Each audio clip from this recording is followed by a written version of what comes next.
Estamos en preparación de una, propuesta de contenidos que tenga mucho que ver con lo que ha sucedido en La Sexta y en el país en estos 10 últimos años, ¿no? Estamos trabajando en este momento en la producción de este programa. Se va a acompañar, evidentemente, de muchísimas otras acciones a lo largo de los días previos y diría que de las semanas previas de la fecha del aniversario.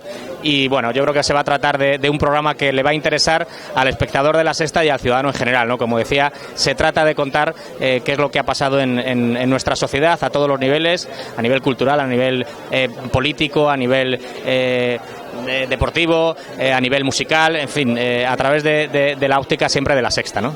La Sexta nace en el año 2006, son 10 años, como dices, Fran, y efectivamente, como toda empresa que circula a través de los años, pues ha tenido varias fases en su desarrollo, ¿no? Yo siempre me atrevo a diferenciar la evolución de La Sexta en tres etapas. Una primera etapa, casi diría que adolescente, ¿no? Con una programación orientada a unos públicos jóvenes que todavía no estaban captados por la televisión temática, todavía prácticamente inexistente. Además de eso, una etapa en la que la programación venía marcada por una serie de hitos relacionados con la adquisición de derechos deportivos.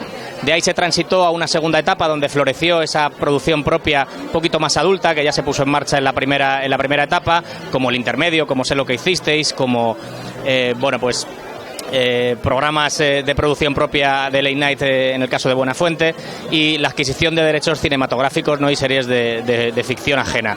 Y yo creo que ahora estamos en una tercera etapa, seguramente que coincidente con el momento de la fusión, en el que La Sexta yo creo que se consolida, en la que La Sexta tiene una oferta muy transversal, en la que llega cada vez a más públicos, donde es evidente que en la actualidad tiene un eje vertebrador importantísimo y donde además existe una clara apertura a otros géneros como el entretenimiento, ¿no? Con grandes programas y aciertos en prime time, con también programas en tira diaria como ha sido Buenafuente hasta hace poco, o también Zapeando, y con una programación yo creo que del gusto de una gran cantidad de gente que seguramente que en esas primeras fases no estaba incorporada. Pero es verdad que la paciencia en televisión, esto es una obviedad, es siempre importante. Es verdad que es muchas veces complicado porque atendemos a muchísimas razones de programación a la hora de poder aguantar o no, pero es verdad que siempre es interesante, y mucho más en un momento en el que la televisión y el espectador se fragmenta entre muchísimas opciones, ¿no? Por lo tanto, digamos que la visibilidad de cada una de las propuestas que arrancamos en parrilla, pues requieren, como no puede ser de otra forma, más tiempo que seguramente antes en un escenario con muchas menos cadenas, ¿no?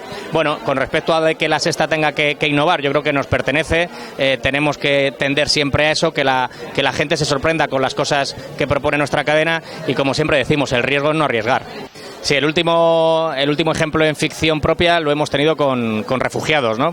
Yo no diría que no fue bien recibida la serie. Es cierto que la media fue finalmente cercana al 8%, que para un producto de prime time y con un menor presupuesto que el resto de ficciones de las grandes televisiones del país, yo creo que es bastante aceptable. Pero lo que perseguíamos por encima del dato, en este caso con Refugiados, era aproximarnos a un territorio inexplorado en los últimos tiempos por La Sexta y hacerlo de la forma en la que lo queríamos hacer, ¿no? Con un tono, con un género, con un metraje, con una propuesta narrativa diferente a la que se puede encontrar en otras televisiones. Con respecto al futuro, pues es una asignatura que debemos de aprobar y que tenemos que probar. Estamos trabajando con el área de ficción de la casa en incorporar propuestas de ficción propia a la cadena, conscientes de que es uno de los grandes géneros, uno de los grandes nichos de contenido a través del cual la gente posiciona en su mente una cadena.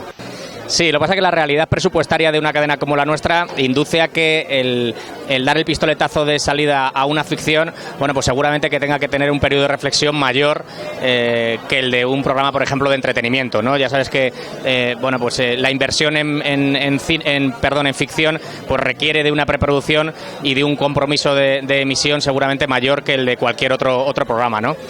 Por este motivo, seguramente que nuestra realidad ahora haga que los productos de ficción propia que podamos emitir tengan que ser reposados, tengan que ser estudiados, tengan que llegar a acuerdos, ¿por qué no?, de coproducción, como en el caso de Refugiados, con otras televisiones, etcétera. Bueno, yo creo que en el terreno del factual la Sexta ha sido una de las grandes descubridoras del país, ¿no? Es verdad que lo hemos aproximado a un espectador nacional, adaptando muchos de los formatos que ya funcionaban fuera de nuestro país. Y es verdad que la apuesta, pues nos ha salido bien, no solamente con El jefe infiltrado con Pesadilla en la cocina, sino, por ejemplo, también recientemente con Constructor La fuga, ¿no? Creo que lo que presentamos hoy, a mi manera, es un salto en el entretenimiento de La Sexta. Es un producto que también es vídeo, que no tiene plató, pero que ofrece cosas diferentes y novedosas al espectador. Tiene a la música como principal ingrediente, pero no solamente a la música, también, bueno, pues muchas otras cosas, ¿no? Como la conversación, como la convivencia, como el material de archivo, como una factura televisiva y musical impecable, y de eso se trata, ¿no? De que poco a poco vayamos expandiendo la marca de La Sexta y, por supuesto, también en el mundo del entretenimiento. Sí, tenemos alguna cosa en producción, que con toda la prudencia del mundo la verdad es que no puedo avanzar, porque insisto, está en esa fase embrionaria en la que estamos mirando por dónde tirar, pero sí que es cierto que hay cosas pues planteadas en parrilla. El ejemplo de A mi manera que hoy presentamos. Hemos adquirido también la serie Merlí, que es un producto de ficción que se ha emitido con muchísimo éxito en TV3. Vamos a seguir profundizando en el reporterismo internacional, con Jalis de la Serna y con su programa Enviado Especial. Alguna sorpresa tendremos también en el mundo de la ficción y, por supuesto, también en el del entretenimiento.